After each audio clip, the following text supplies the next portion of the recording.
الشیطان الرجیم بسم اللہ الرحمن الرحیم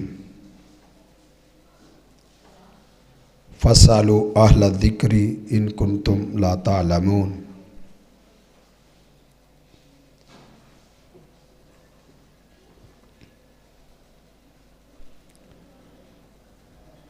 امام بخاری رحمہ اللہ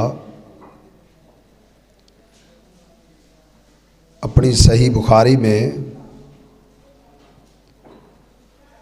انہوں نے ایک عنوان قائم کیا ہے، العلم قبل القول والعمل، کہ ہر بولنے سے پہلے اور ہر کام کرنے سے پہلے علم ہونا ضروری ہے۔ بغیر علم کے نہ انسان بولے اور بغیر علم کے نہ انسان کوئی کام کرے۔ کیا مطلب ہے اس کا؟ کہ انسان کے پاس دینی بصیرت ہونی چاہیے، پوری زندگی کیسے بسر کرنی ہے انسان کے پاس بصیرت ہو۔ بغیر علم کے، بغیر بصیرت کے انسان جب زندگی بسر کرتا ہے تو وہ گمراہیوں میں مبتلا ہوتا ہے، بدعات میں مبتلا ہوتا ہے۔ انسان کئی قسم کے گمراہ نظریات میں انسان داخل ہو جاتا ہے جب بغیر علم اور بغیر بصیرت کے انسان زندگی بسر کرتا ہے۔ تو اس لیے بصیرت اور علم ضروری ہے۔ قبر میں انسان سے جب سوالات ہوتے ہیں تو مومن آدمی صحیح جوابات دیتا ہے تو اس کو فرشتہ کیا کہتا ہے؟ علی یقین کنتا وعلیہ متا وعلیہ تبعث یوم القیامہ، تو بالکل بصیرت پہ تھا، تو نے جو زندگی بسر کی ہے وہ بڑی بصیرت کے ساتھ زندگی بسر کی ہے۔ تو دین پر قائم تھا، ایمان پر قائم تھا، تیرا منہج صحیح تھا، تیرا عقیدہ صحیح تھا، تیرا نظریہ صحیح تھا، اللہ کی ذات پر تیرا ایمان صحیح تھا، کیونکہ اس نے علم اور بصیرت کے ساتھ زندگی بسر کی ہے تو صحیح جواب بھی صحیح دے گا۔ عملی زندگی اس کی صحیح تھی تو فرشتہ اس کو کیا کہہ رہا ہے؟ علی یقین کنتا وعلیہ متا، بالکل بصیرت پر، یقین پر تو نے زندگی بسر کی ہے اور اسی پر تو فوت ہوا ہے، اور قیامت کے دن جب تو اٹھے گا بالکل اسی بصیرت اور اسی یقین پر تو اٹھے گا۔ یہ وہ شخص ہے جس نے کتاب و سنت کا علم سیکھا ہے، علم جانا ہے اور بڑی بصیرت کے ساتھ اس نے زندگی بسر کی۔ اللہ کے بارے میں اس کے پاس علم تھا، محمد رسول اللہ صلی اللہ علیہ وسلم کی ذات مبارکہ کے بارے میں اس کو علم تھا، ہر چیز کی بصیرت تھی، دین کو سمجھتا تھا۔ تین ہی سوال بنیادی ہیں، من ربک، من نبیک، ما دینک۔ صحیح جواب وہ دے گا جسے بصیرت ہوگی۔ تو جو منافق انسان ہوگا، بے دین انسان ہوگا، کافر اور مشرک مرا ہوگا، وہ کسی سوال کا صحیح جواب نہیں دے سکے گا۔ جب اس سے پوچھا جائے گا نا من ربو کا، تیرا رب کون ہے، تو کس کی عبادت کرتا تھا، تیرا پالنے والا، پیدا کرنے والا کون تھا، کوئی جواب نہیں دے سکا۔ کیا کہے گا؟ ہاں ہاں وہاں، ہاں ہاں وہاں، بس لوگوں سے سنتا تھا، کوئی بصیرت نہیں تھی، تو یہ سوال کا جواب اس کے پاس نہیں ہوگا۔ دوسرا سوال، من نبیوں کا، تیرا پیغمبر کون تھا، کس کے طریقے اور کس کی سنت کے مطابق تو نے زندگی بسر کی تھی، تیری وضع قطع، تیرا نظام، تیری نشست و برخاست کس کے مطابق تھی؟ کوئی جواب نہیں دے سکے گا۔ ہاں ہاں وہ ہاں، نہ بصیرت حاصل کی نہ اس کے مطابق زندگی بسر کی، اس کا بھی جواب نہیں دے سکے گا۔ تیسرا سوال، ما دینو کا، تیرا منہج، تیرا دین، تیرا نظریہ، تیرا اسلام کیا تھا؟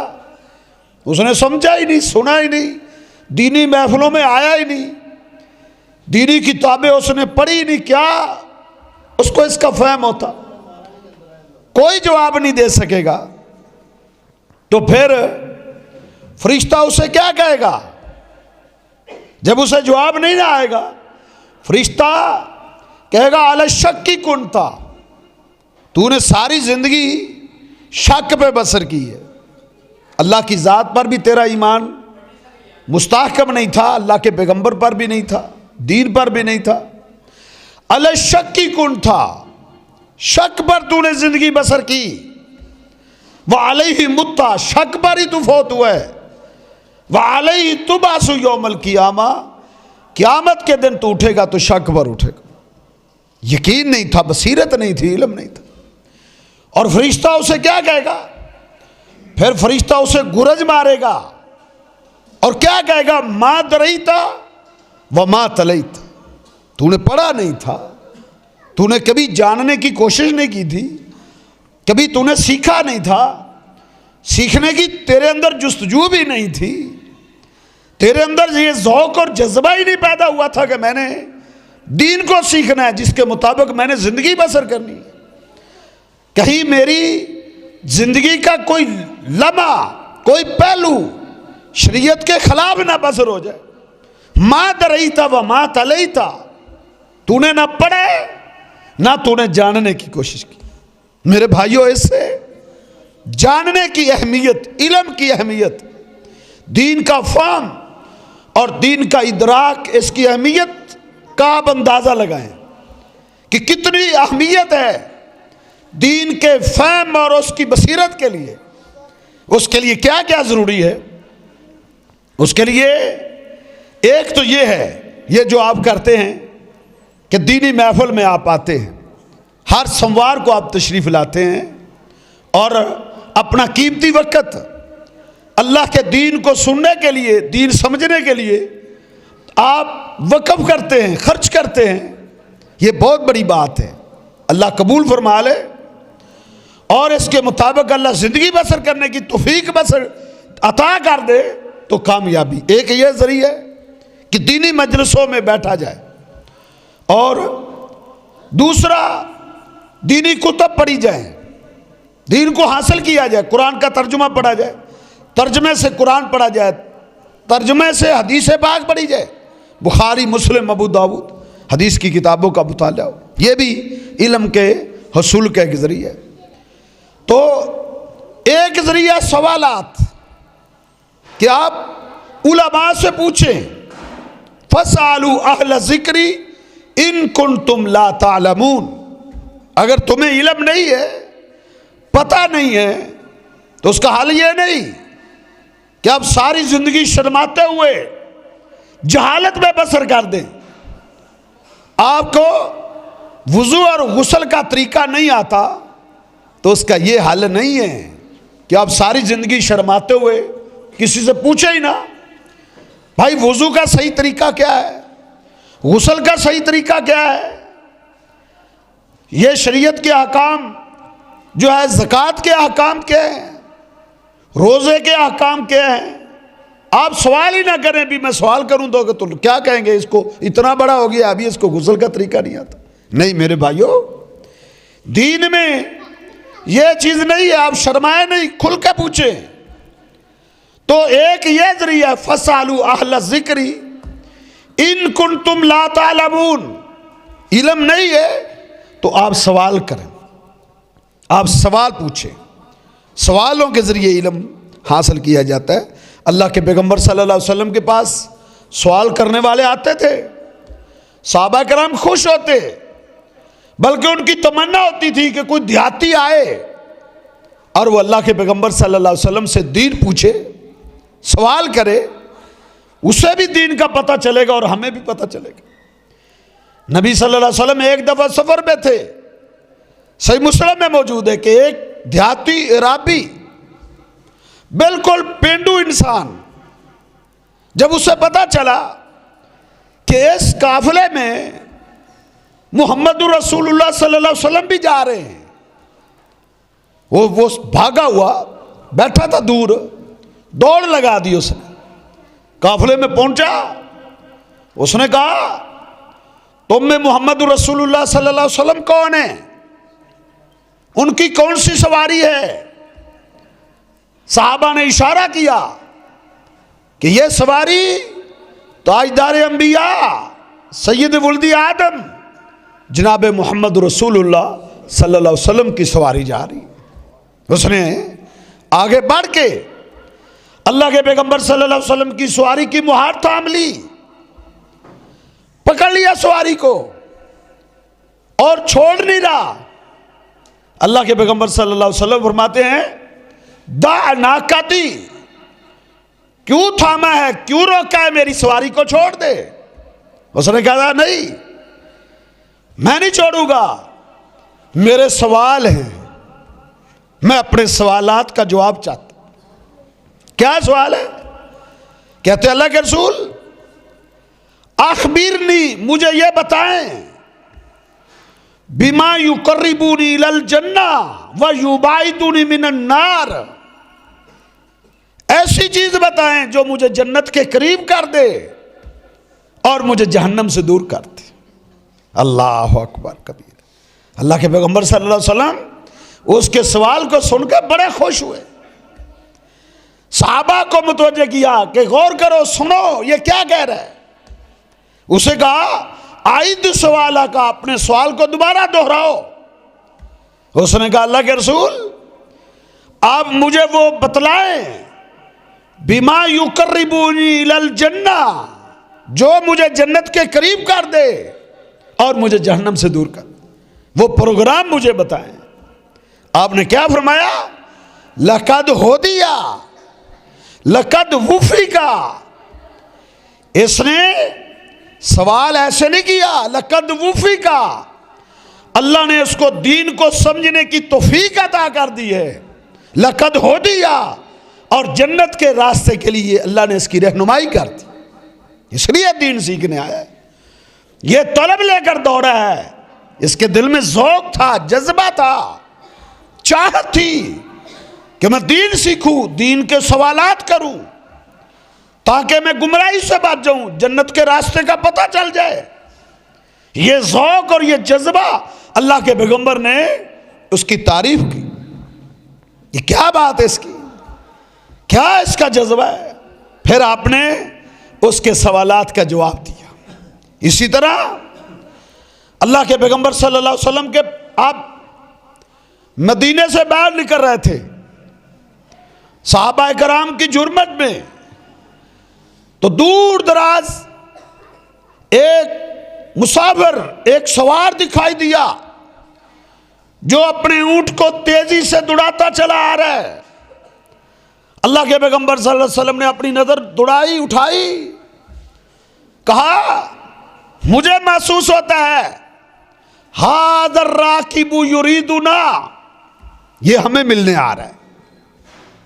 کس تیزی کے ساتھ، کس سرعت کے ساتھ یہ اپنی سواری کو دوڑاتا چلا رہا ہے۔ اللہ اکبر کبیر۔ اللہ کے پیغمبر صلی اللہ علیہ وسلم کے قریب پہنچا، گرد و غبار سے ہٹا ہوا تھا، بھوک سے اس کے ہونٹ پھٹے ہوئے تھے، سفر کے آثار اس پر نمایاں تھے۔ نبی صلی اللہ علیہ وسلم نے اس کی حالت دیکھی کہ یہ تو بڑے دور دراز سے کہیں سفر کر کے آ رہا ہے، بڑا لمبا سفر۔ آپ نے اس سے پوچھا من این جئتا، کہاں سے آ رہے ہو، کس علاقے سے، کس بستی سے، کس شہر سے آ رہے ہو؟ اس نے کہا بڑا لمبا سفر کر کے میں آ رہا ہوں، من اہلی و والدی، اپنی اولاد، اپنا اہل خانہ، خاندان، قبیلہ، برادری، شہر بستی چھوڑ کے آ رہا ہوں، بڑی مشقتیں اٹھا کے میں پہنچا ہوں۔ کہا کس سے ملنا چاہتے ہو؟ کہا محمد رسول اللہ صلی اللہ علیہ وسلم سے ملاقات کرنے آیا ہوں۔ آپ نے فرمایا تو اپنے مقصد کو پا چکا ہے، بتا کیا مقصد، کیا کام ہے تیرا؟ میں ہی محمد رسول اللہ صلی اللہ علیہ وسلم۔ اس نے کیا کہا؟ اس نے کہا اللہ کے رسول مجھے بتائیں مل اسلام، اللہ کے رسول اسلام کیا ہے؟ اسلام کو سیکھنے نکلا، اسلام کے بارے میں سوالات کرنے آیا ہے۔ مجھے قاری صاحب نے کہا کہ سوالات کی اہمیت بتائیں ان کو، کہ دینی سوالات کرنے کی کیا اہمیت ہے، یہ رغبت دے تو سوالات کی اہمیت سمجھیں کہ وہ سوالات کرنے کے لیے سینکڑوں میل سفر طے کر کے آیا، سینکڑوں میل، اور کیا کہتا ہے مل اسلام یا رسول اللہ، اللہ کے رسول اسلام کیا ہے؟ مل ایمان، ایمان کیا ہے؟ ومل احسان، احسان کیا ہے؟ اللہ کے پیغمبر صلی اللہ علیہ وسلم نے اس کے سوالات کا جوابات دیے، اسلام سمجھایا، ایمان بتلایا، جو اس کا سوال تھا اس کے سوالات کو حل کیا۔ اللہ کے پیغمبر صلی اللہ علیہ وسلم نے تسلی بخش اس کے سوالات کا جواب دیا۔ اس نے سوالات کے جوابات سنے تو اسی وقت ہی اپنی سواری کو اس نے پیچھے موڑ لیا، نہ کھانا کھایا، نہ پانی کی طلب کی، کوئی ضرورت نہیں، پوچھا کھانا پینا نہیں، میں صرف ایک مقصد کے لیے آیا ہوں، بڑا لمبا سفر کر کے مشقتیں برداشت کر کے آیا ہوں، صرف یہ پوچھنا تھا دین کیا ہے، اسلام کیا ہے، ایمان کیا ہے۔ اللہ اکبر کبیرہ۔ اس نے اپنی سواری کو پیچھے موڑا، چلتا بنا۔ اللہ اکبر۔ اللہ کے پیغمبر صلی اللہ علیہ وسلم تعجب کر رہے، کیا حریص تھا علم کا، کیا ذوق تھا، کیا جذبہ تھا، کیا لگن تھی، کیا چاہت تھی۔ مشقتیں برداشت کر کے آیا ہے دین سیکھنے کے لیے، واپس پھرا بیچارہ، ابھی چند قدم آگے گیا ہے تو سواری سے گر گیا، سواری سے گرا، گردن کے بال گرا اور گردن ٹوٹ گئی۔ صحابہ کرام نے اس کو اٹھایا، کہتا اللہ کے رسول اس کی تو گردن ٹوٹ گئی ہے۔ نبی علیہ الصلوۃ والسلام نے آگے بڑھ کے اس کے سر کو اپنی گود میں رکھا۔ اللہ اکبر کبیر۔ اس کی روح نکل رہی تھی۔ اللہ کے پیغمبر صلی اللہ علیہ وسلم نے فرمایا کہ میں محسوس کر رہا ہوں کہ یہ بھوکا تھا، کئی دنوں کا یہ بھوکا تھا، اور میں کیا دیکھ رہا ہوں، اللہ رب العزت نے اس کی روح نکلنے سے پہلے اللہ نے اس کے کھانے کا بندوبست کیا۔ اس نے ہم سے کچھ نہیں کھایا نہ پیا، لیکن اللہ نے اس کی مہمان نوازی کا بندوبست کیسے کیا ہے؟ رأیت ملکین، اے میرے صحابہ میں دو فرشتوں کو دیکھ رہا ہوں، وہ جنت کے فرشتے ہیں اور وہ جنت کا پھل لے کر آئے ہیں۔ یدسان فی فیہ من اسمار الجنہ، وہ اس کے منہ میں جنت کا پھل داخل کر رہے تھے، وہ اس کو جنت کا پھل کھلا رہے تھے۔ وہ اللہ کا مہمان تھا، اس کا میزبان اللہ تھا۔ اللہ نے اس کی غذا کا، اس کے کھانے پینے کا بندوبست کر دیا۔ ابھی روح پوری نہیں نکلی تو وہ جنت کا پھل کھا رہے۔ کیا لگن، کیا جذبہ اور کیا صلہ۔ تو میرے بھائیوں، دین کا فہم حاصل کرنے کے لیے انسان کو شرم محسوس نہیں کرنی چاہیے، کھل کے دین کو پوچھے۔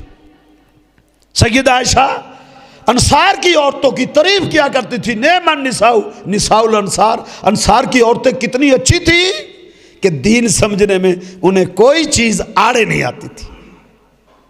تو اس لیے سوال اگر کسی بھائی کا ہے تو قاری صاحب نے مجھے کہا سوالات کی جو ہے وہ نشست کرنی ہے، تو جس ساتھی کا کوئی سوال ہے تو وہ پوچھے۔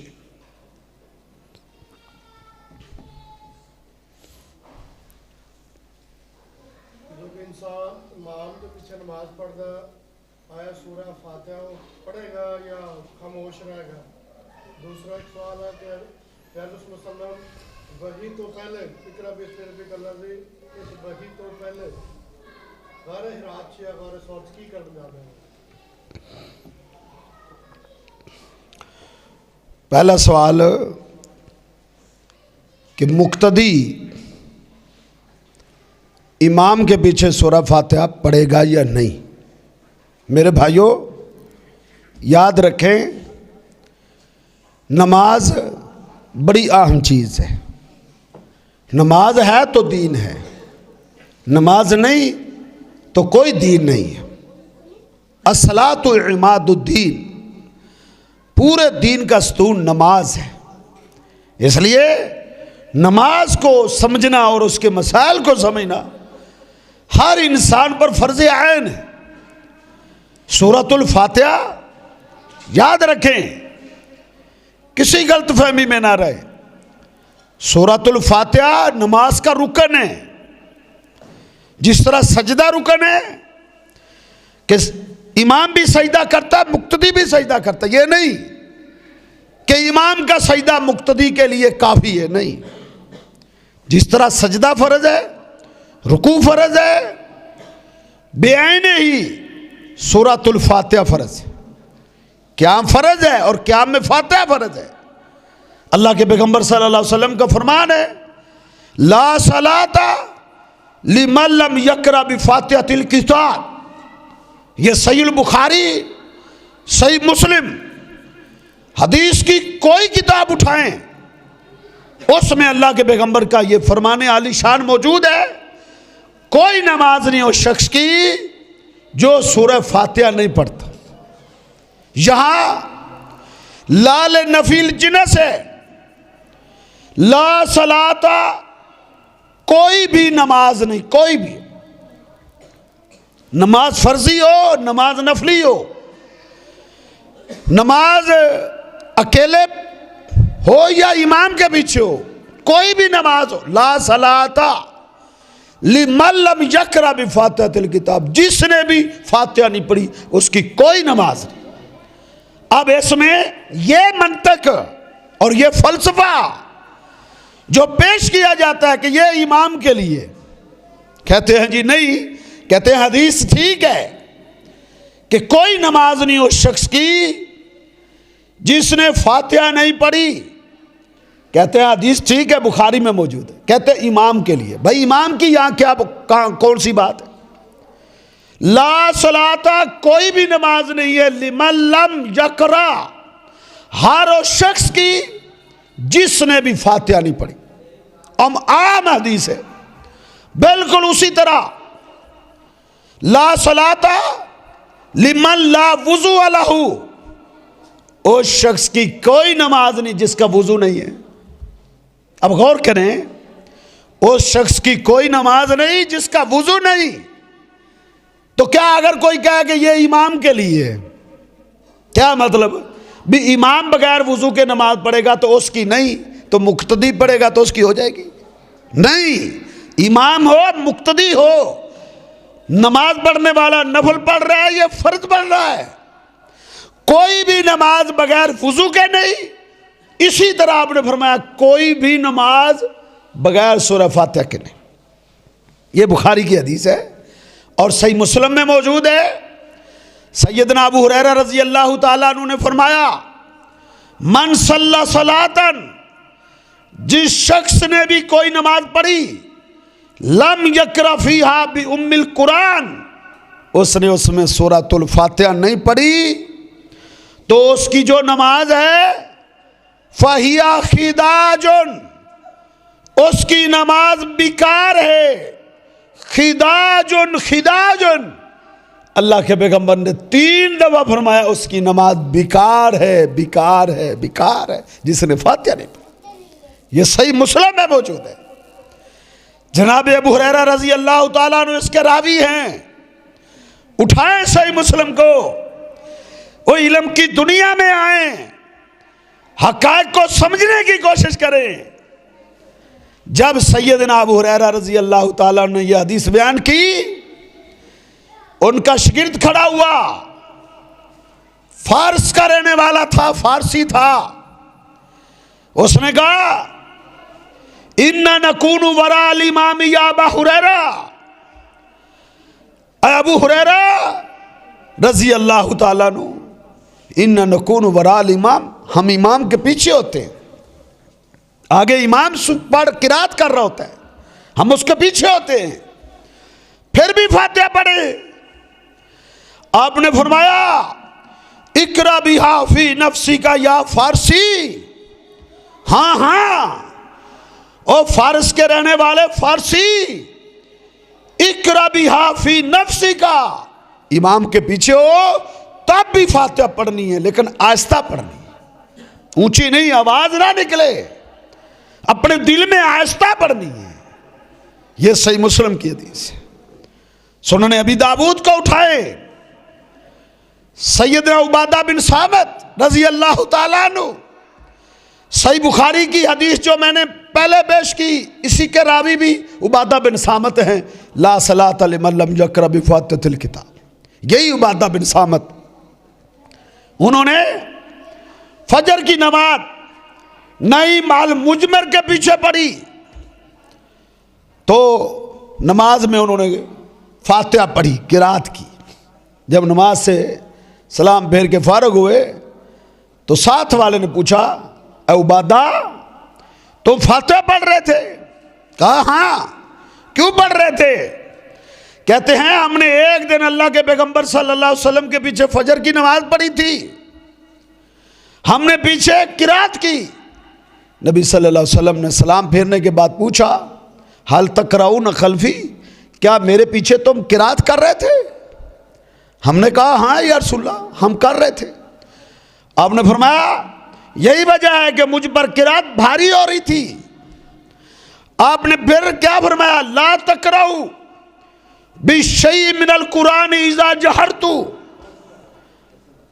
اے میرے ساتھیو جب میں اونچی آواز سے قرات کروں تو میرے پیچھے کہ قرآن میں سے کچھ نہ پڑھو, الا بفاتحۃ الکتاب, لیکن فاتحہ ضرور پڑھنی ہے. انہ لا صلاۃ لمن لم یقرأ بفاتحۃ الکتاب, اس کی کوئی نماز نہیں ہے جو فاتحہ نہیں پڑھتا. تو اس لیے میرے بھائیو سورہ فاتحہ کی قرات فرض ہے. میں چاہتا ہوں کہ اسی ایک سوال کو ذرا صحیح کھول کے رکھ دوں. ایک سوال ہی میرے خیال ہے کافی ہے, اس کو زیادہ اس کی تفصیل ہو جائے. جو ساتھی امام کے پیچھے سورہ فاتحہ نہیں پڑھتے یا پڑھنے سے روکتے ہیں, کوئی کہتا ہے جی امام کے پیچھے فاتحہ پڑھو گے تو منہ میں آگ. اللہ کے بندو, اللہ کے پیغمبر فرماتے ہیں سورہ فاتحہ جو نہیں پڑھتا امام کے پیچھے اس کی نماز ہی نہیں.